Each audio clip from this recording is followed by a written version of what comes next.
Thanks, Samantha. Enough handouts? Okay.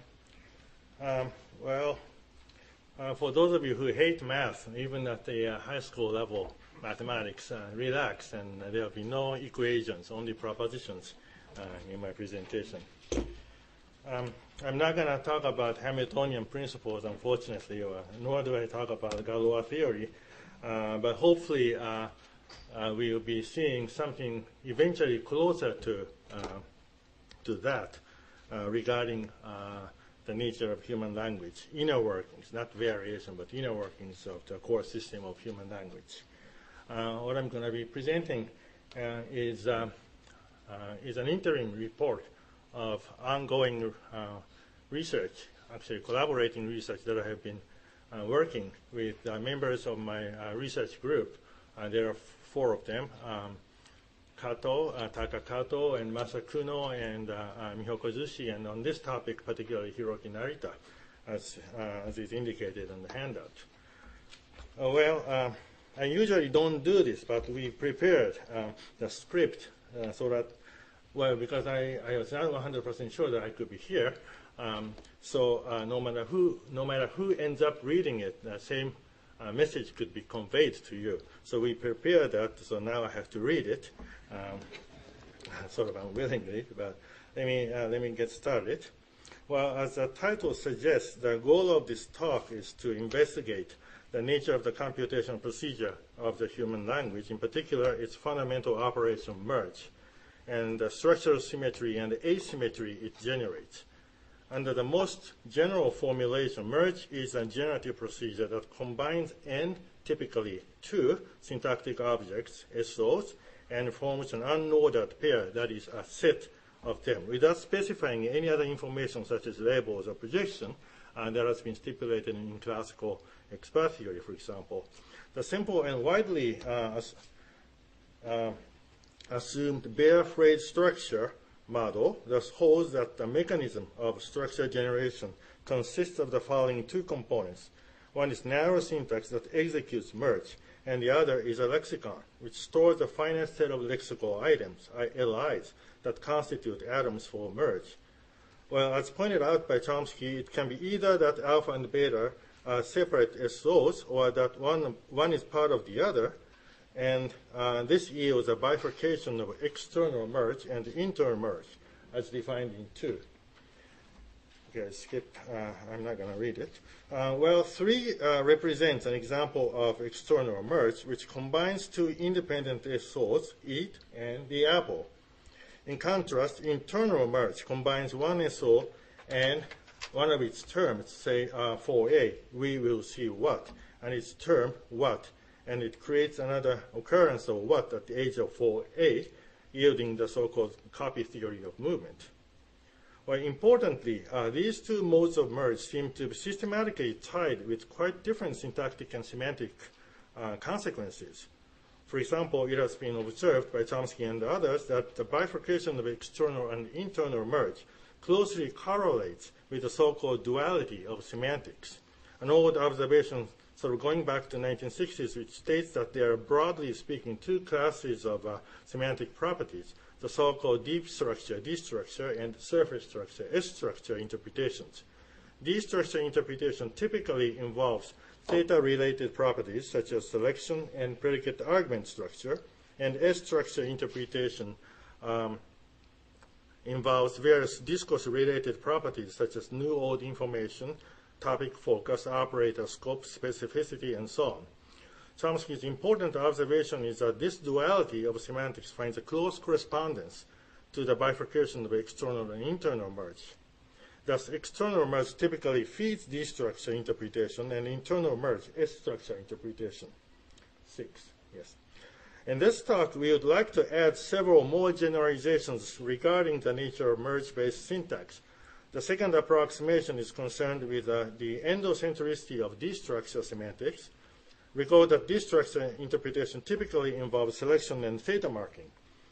Under the traditional assumption, these D structure relations are typically established in the so-called head complement relation. For example, a transitive verb takes an NP as its complement and assigns an object theta role to it. More generally, properties of destructure semantics are in most cases primarily configured by a designated lexical head and its complement. In contrast, it is not clear whether S-structure semantics is endocentric in any meaningful sense. What would be the head of a topic focus or theme ream structure, for example? What about the operator scope construction or specificity? There's no simple answer to these questions, but it seems reasonable to say that there's little evidence to stipulate headedness or endocentricity for these S-structure interpretations. That's 9. Okay, a related observation is that structures feeding destructure interpretation is often encoded in asymmetric branching. If you recall configurations feeding selectional or theta-related interpretation as shown in 10A to E, we can find that phrasal SOYP, they almost always involve, I skipped one line, they almost always involve asymmetric SOs consisting of a lexical item X0 and the phrasal SOYP, though with an important exception of the merger of an external argument, a case which we will discuss shortly below. Well, these are traditionally called head complement configurations. So 6 and 9 point to the close connection between destructure semantics, the structural asymmetry of head complement configurations, and the semantic endocentricity. Well, finally, we would like to point out that the opposite pattern is true for internal merge. As we said, S-structure semantics that internal merge feeds is non-endocentric. And further, internal merge typically moves a phrase to the edge of another phrase, yielding symmetric structures of the form set XPYP. For example, WH movement dislocates a WH phrase to the spec C position, and A movement or subject raising moves an NP to the spec T position. Yes, there. Thus, it is a curious fact about the internal merge that unlike external merge, it almost always generates symmetric XPYP structure. Okay, so external merge seems to always create X0YP structure, whereas internal merge seems to create XPYP symmetric structures. That's the kind of pattern we are seeing. So generalization 13, that's a kind of preliminary version, is stated there. Now, these 4 observations point to an interesting generalization concerning merge and its effect on the syntax semantics interface. As shown in 13, we reviewed 4 conceptual dimensions: external versus internal merge, asymmetric versus symmetric branching, destructure versus S-structure semantics, and endocentric versus non-endocentric interpretations. And it seems that these 4 dichotomies closely correlate with one another. Thus, external merge typically results in asymmetric X0YP branching, as I said, endocentric destructure semantics, whereas internal merge results in symmetric XPYP branching and non-endocentric S-structure semantics. Well, the purpose of this talk is to argue that this correlation is indeed not accidental. We will refine and sharpen the rough generalization stated in 13 and attempt to provide a possible explanation for this systematic dichotomy. 2, well, obviously, sharpening the generalization. Well, obviously, the observation in 13 is quite rough as it stands now, and it faces a couple of difficulties in explaining the whole variety of linguistic structures. One of the most obvious problems is that it fails to explain cases where external merge yields symmetric structures. 2 obvious cases come to my mind that fall under this category are head movement and the merger of an external argument. We will discuss them one by one and sharpen 13 in such a way that it can accommodate its apparent counterexamples. 2.1, exceptional case 1, number 1, head movement case. Well, the first case we would like to discuss is head movement, X0 movement. Although it is currently contested rather hotly as to whether head movement is in fact syntactic or not, The traditional assumption is that it is really a form of syntactic movement that adjoins an li x0 to another li y0 that C commands it. Let's assume so for the moment. If such a movement really exists, which is questionable, of course, as an instance of merge, and if we keep to the definition of merge as a simple set formation operation, then such an application of merge just generates another set x0, y0 without tampering with the SO in 14a. Then it yields two partially overlapping SOs of the form in 14b. Notice that this operation yields an apparently symmetric branching, x0, y0. Moreover, the occurrence of y0 is obviously not a term of x0. Thus, this instance of merge should count as external merge under Chomsky's definition 2, reproduced below.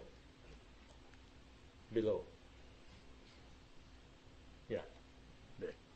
Okay. However, external merge in head movement is quite different in a number of respects from the canonical instances of external merge. Rather, its similarity to internal merge is obvious. First of all, head movement is obviously a movement operation, just like internal merge, and it yields copies of x0. Further, head movement also patterns with internal merge in terms of a preliminary generalization in 13.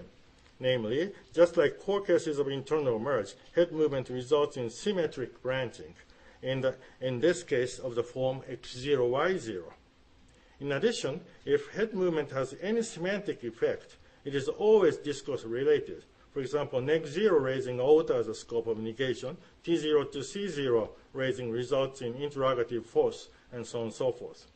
Therefore, if there is some truth to the generalization in 13, and if head movement really exists as a syntactic phenomenon, which may be questioned, of course, as I said, it seems natural to pursue a theory of merge that assimilates head movement to the category of internal merge. To do so, we may either replace the Chomskyan definition of internal versus external merge by 16. Merge alpha beta counts as internal merge if alpha and beta are terms of a single SO. Otherwise, blah, blah, blah. Or we may also abandon the external versus internal merge dichotomy and replace it with a new, not so unnatural bifurcation of base merge and non-base merge, as defined in 17. Base merge sort of corresponding to base step of a recursive definition, and non-base is a recursion step, as you know.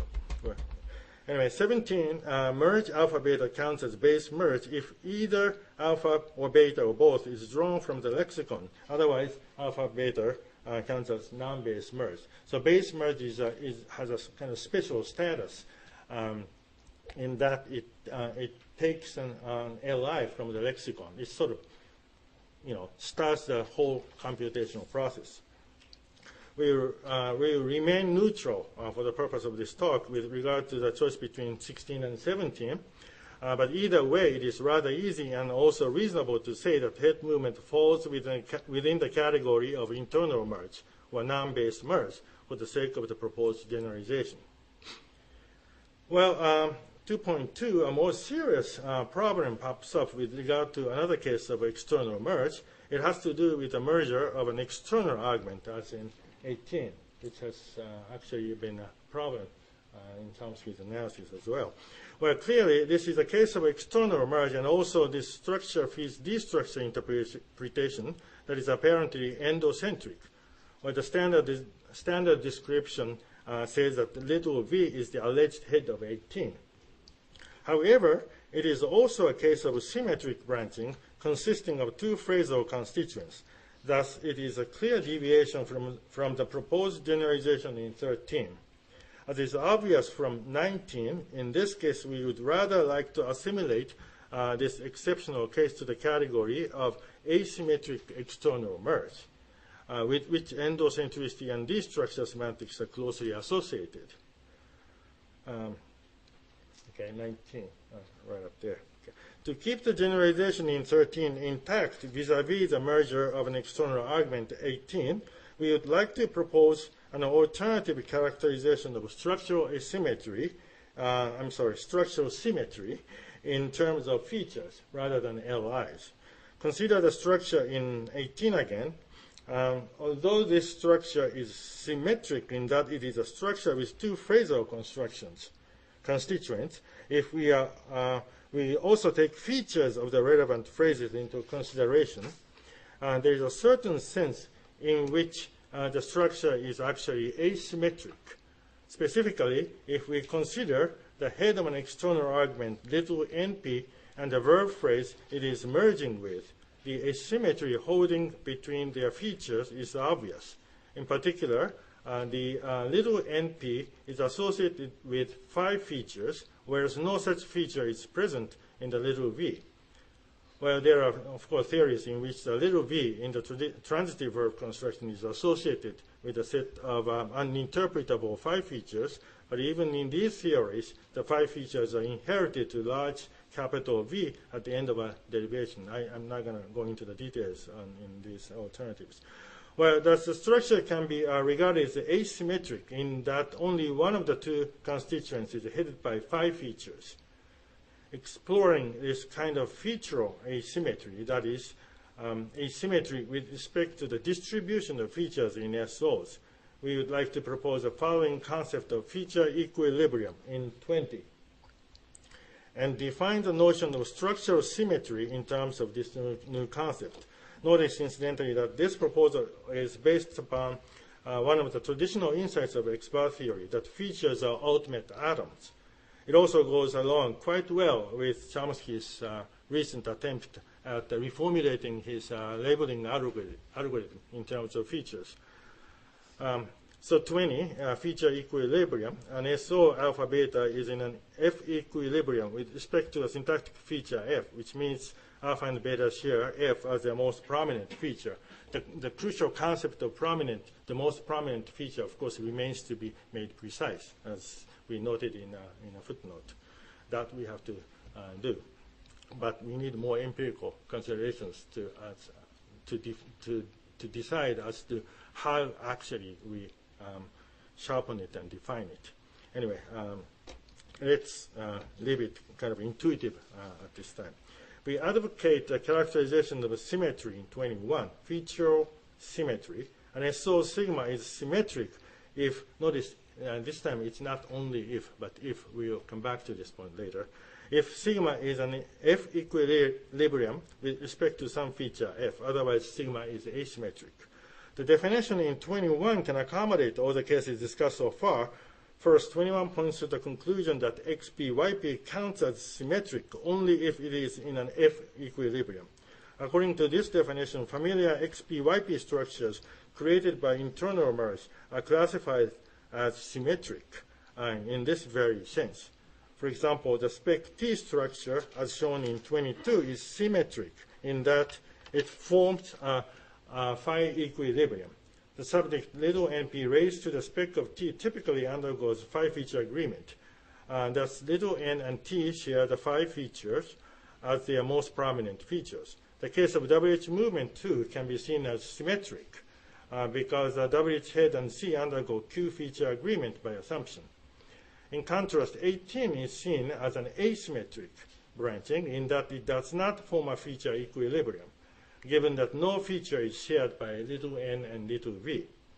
Therefore, capital XPYP structures created by familiar types of movement are correctly classified as symmetric, whereas the case of the external argument becomes asymmetric under the definition in 21. Moreover, X0YP structures, as in 10, reproduced here, are still correctly classified as asymmetric, since no feature of X0 can form a feature equilibrium with the head of YP in such configurations. Well, this way we propose a revised version of the generalization in 24, where the notion of symmetry, asymmetry is redefined now in terms of feature equilibrium. 24. Okay, 2.3. Now, while unconstrained merge can freely, we are putting random remarks on the nature of merge here and there, okay, without noting that we are claiming that. Because, well, as you know, there have been lots of current issues regarding the nature of merge, whether it is driven to apply or can it freely apply to any structure and so on and so forth. We are making some remarks kind of scattered throughout the handout. Okay, so unconstrained merge can freely combine SOs, generating both asymmetric and symmetric structures. But it seems that internal merge, non-base merge, typically results in symmetric structures. Subject raising results in a theta equilibrium, while WH movement results in a Q equilibrium. This pattern seems to be quite systematic, and we would like to know why this is almost always the case. To capture this state of affairs, we propose that the syntactic derivation is driven for the need of featural symmetry. The idea can be stated as 27. Each syntactic feature f must form an f equilibrium in the course of the derivation. Okay, that's the main thesis that we are sort of advancing for this talk. Lexical items are associated with their own feature contents, and external merge or base merge freely introduces LIs and their features in syntactic derivation. But 27, this principle, essentially states that once a syntactic feature, f, is introduced into the derivation, the subsequent derivation should guarantee that f be moved to a position where it can form an f equilibrium. Okay, so basically, asymmetric structure drives syntactic computation. That's the idea. This is achieved by internal merge or non-base merge. The subject raising is driven by the need for phi equilibrium, and WH movement is driven by the need for Q equilibrium. Further, we propose that head movement is also driven for symmetry. Recall that the prototypical case of head movement is root incorporation, such as capital V to little v and capital N to little n, which is supposed to be driven by the need for categorizing the root. We may describe this state of affairs by assuming that root categories are associated with an unvalued categorical feature that is in need of valuation by a neighboring categorizer. Then root incorporation can also be seen as driven by the need for categorical feature symmetry. This is shown in 28. Okay. Further, if we follow Chomsky 2007 and 8 in assuming that T's tensor feature is dependent upon C, then we may also say that T has an unvalued tensor feature that should be valued by an interpretable counterpart in C. And under this analysis, T to C incorporation can also be seen as driven for tensor feature, T feature symmetry. This way, 27 provides an important rationale for head movement. This movement, head movement operation, fulfills an important function of fixing the asymmetry of x0, yp and forming a feature equilibrium. More generally, 27, our main thesis, is articulating the view that asymmetric structures are unstable and must get stabilized by internal merge, non-base merge. Then linguistic computation is irreversibly directed towards symmetrization. And this idea provides a natural ordering of operations in 30. 30, external merge, base merge, arrow means entails, internal merge, non-base merge.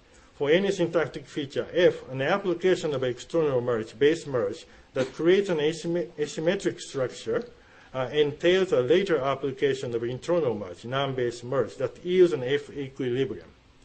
This completes the rationalization of the proposed generalization in 31. Okay. Now let us move to section 3 and discuss some consequences of the theory we just proposed. Consequences of the theory of symmetry-driven syntax. Number 1, eliminating the notion of abstract case. Let us first point out that the idea of symmetry-driven syntax nullifies the need for the worrisome concept of abstract case. A number of properties have been attributed to this technical concept of abstract case. They are summarized as in 32. Abstract case under the traditional conception is distinguished from morphological case, is uninterpretable features par excellence, according to Chomsky, 95, is a device to capture the distribution of argument little np's, is a marker for argument foot as captured by the traditional visibility condition on chains, and is a trigger for A movement, that is last resort. Well, first of all, the distribution of little np's, noun phrases, can be accounted for by the notion of phi equilibrium. That is to say, canonical so-called case positions such as spec T or spec capital V are recast as positions that enter into a phi equilibrium as shown in 34 to 36. Yeah, there are three cases. For example, the spec T position, that's 34, I think. Spec T, is that right? Yeah. Spec T position, that is a so-called nominative case position, is a place where little np can form a phi equilibrium at, yeah, with T. Yes, 34. Okay, moreover, if we follow the hypothesis that accusative case position is spec capital V, the same sort of analysis can be applied to accusative case checking as well, under the assumption that capital V is associated with unvalued phi features just like T, as shown in the proposed lexicon for English in 33. Yeah, that's a kind of tentative proposed lexicon for English. One possible way to further extend the analysis to the oblique case position as well is to adopt the known as PP shell analysis of prepositional phrases. That's one possibility. But anyway, whatever the details of the approach may turn out to be, then it seems reasonable to say that the account of the little NP distribution, the distribution of noun phrases, is no longer crucially dependent upon the notion of abstract case. Moreover, the effect of the traditional visibility condition as proposed in Chomsky 1986, based on Joseph Aoun's idea, largely follows as a straightforward consequence of a symmetry-driven syntax. Chomsky's version of the visibility condition is formulated as 37. An element is visible for theta marking only if it is assigned case. Recall that our theory defines theta positions as asymmetric positions and case positions as symmetric positions in terms of phi features. Okay. Then what 37 states is essentially 38. Revised visibility condition 38. An NP that participates in asymmetric merge, that is external base merge, must also participate in symmetric merge, internal merge, noun-based merge. While 38 follows straightforwardly from the idea that linguistic computation is driven for symmetry. Thus, we don't really need any ad hoc stipulation to account for the effect of the visibility condition here. Furthermore, we propose that A movement is driven not for case feature checking, but for phi feature symmetry. Thus, the notion of abstract case as a trigger for A movement also becomes unnecessary in our analysis. It is simply that phi feature asymmetry, which serves for theta marking, cannot count as phi feature symmetry at the same time. Thus, A movement for case positions becomes an automatic consequence of a mechanism of symmetry-driven syntax, which is a desirable result. Okay. Okay, let's skip the rest of the section. But it should now be clear that the roles and functions traditionally attributed to abstract case, a rather dubious concept, can find independent explanations in the theory proposed here. Thus, no notion of abstract case needs to be invoked, and we can entirely eliminate recourse to the unwarranted, uninterpretable feature par excellence, which is again a highly desirable result. That's the first consequence of our proposal. Now, we argue that the idea of symmetry-driven syntax provides a rationale for the existence of often uninterpretable syntactic or formal features in human language. The notion of syntactic feature, or the notion of formal feature in Chomsky's terms, is understood as in 41. These features are distinguished from features that are interpretable at either of the two interfaces, and they must be checked off before the derivation reaches the interfaces. Okay. Why such an apparent imperfection exists in human language has been a big mystery in linguistic research, particularly in the minimalist program. However, we have proposed above that syntactic features are crucially at stake in providing the bifurcation of symmetric and asymmetric structures, which in turn closely correlates with the duality of semantics. Then we may posit a possible rationale for the presence of syntactic features, as in 42. Why are they present in human language? 42, just kind of speculation. We speculate that human language is designed to employ syntactic or formal features as a device to encode the duality of semantics in terms of featural asymmetry. Well, while we do need more evidence, of course, to establish 42, it provides what appears to be an interesting insight into the roles and functioning of syntactic features. Note that 42 does not specify, this is an important point, 42 does not specify which feature is to be employed for the duality of semantics. Okay, we will propose that features other than 5 features may also be utilized for encoding predicate argument structure. We will see in the next section that the Japanese exhibits exactly this kind of a situation, in fact. How much time do I have? 10 more? 15? 15 more minutes. Okay, let me go on.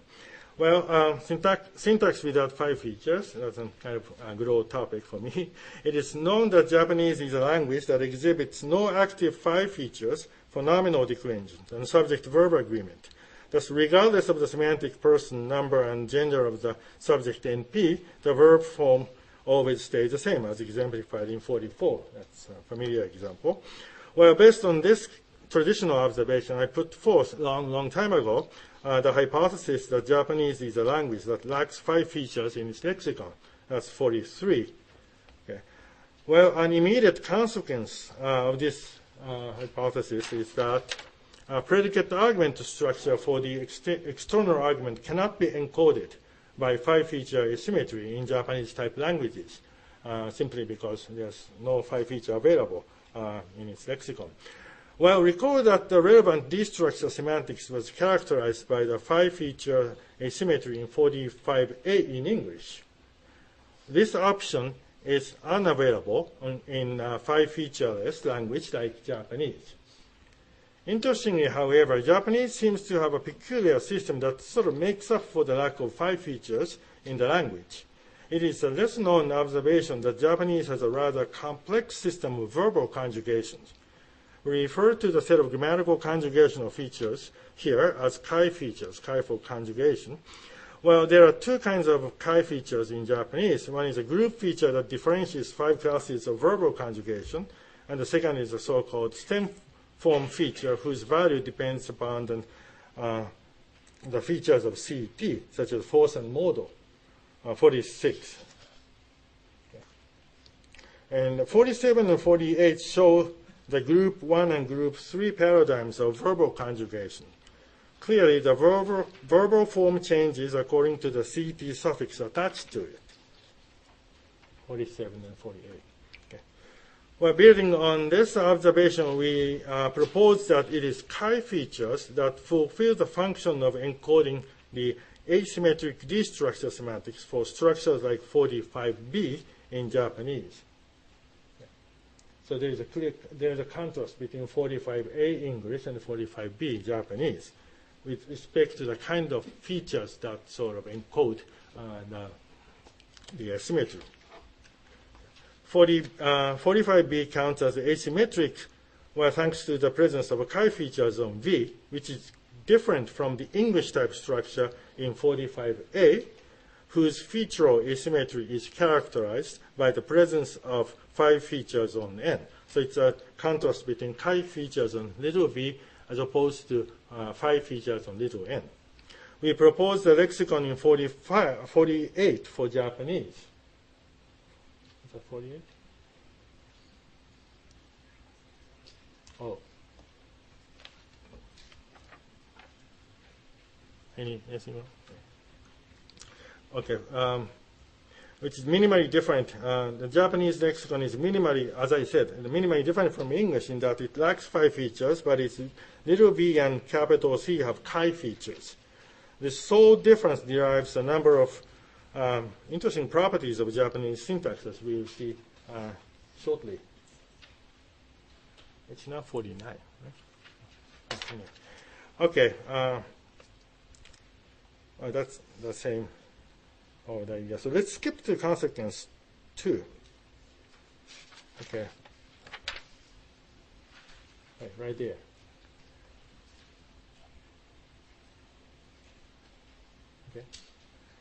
Okay.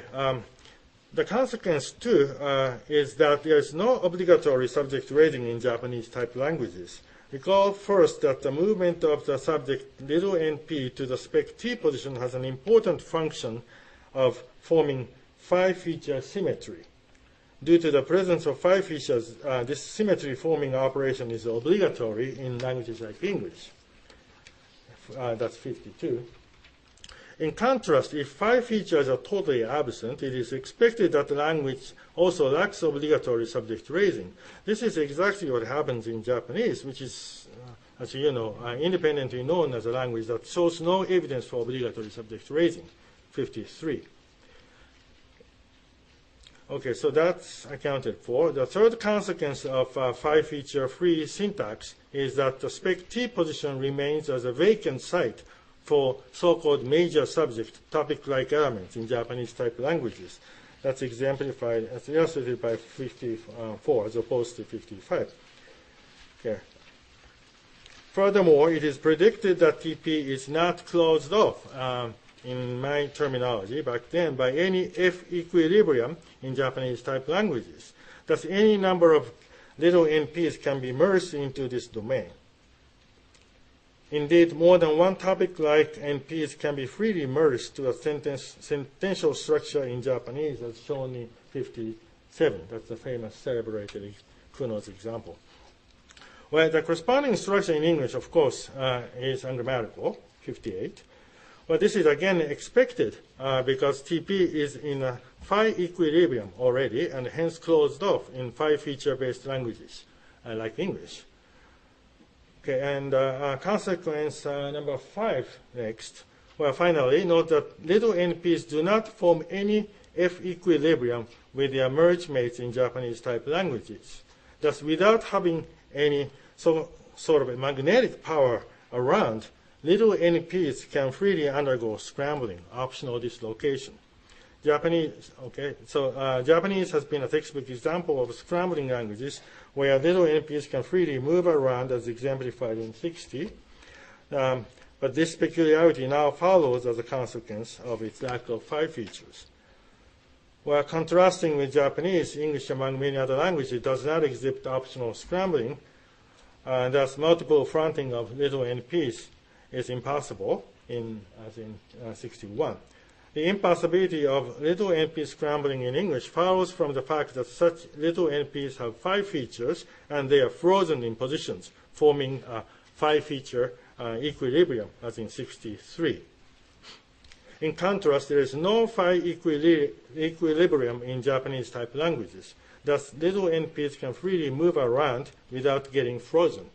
And that's stated in 62.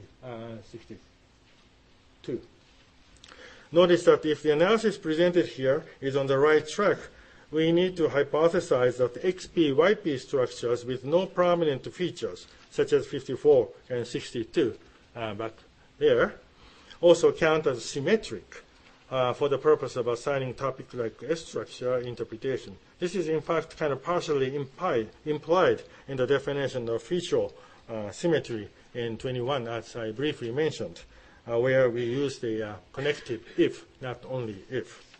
So if there's no such a feature around, then the equilibrium is obtained. This is, anyway, I come back to that later. Well, this is all like, sort of like putting old wine into a new bottle, which makes a lot of sense, though, here.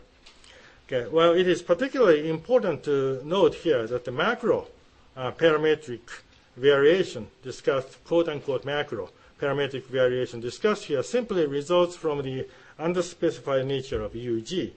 Recall our hypothesis that the existence of formal syntactic features is grounded in the need for asymmetry coding, see section 3.2, but UG does not specify which feature is to be employed or utilized for that.